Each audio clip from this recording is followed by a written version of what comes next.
Самара Каримова Ноокат районуна аким болуа. Самара Каримова Ноокат районуна аким болуа. Мындай пикирин Илим Карыпбеков Facebook баракчасына жазып чыкты.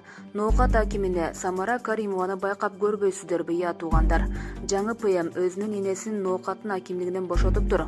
Ошол жерге татыктуу эле Самара Каримова деп чечип, эми ал кишини ошол жерге кандай кылып алып барыштын стратегиясын кызуу талкуулап жаткандайго деп тамашага салган Карыпбеков.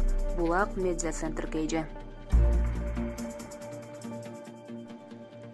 Жапаров экс-вице-премьер Равшанбек Сабировду кеңешчи кылып алды. Экс-вице-премьер Равшанбек Сабиров президенттин кеңешчиси болуп тайындалды.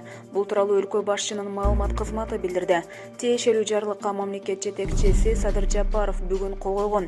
Равшанбек Сабиров буга чейин өкмөттө региондук өнүктүрүү, реалдуу сектор жана инфраструктура маселелерин тескеген вице-премьер-министр кызматын аркалап келген. Ал эми жаңы дайындалган өкмөт башчы Улукбек Марипов түзгөн курамда аталган кызмат жоюлганы маалым. Булак Кыргыз кабар.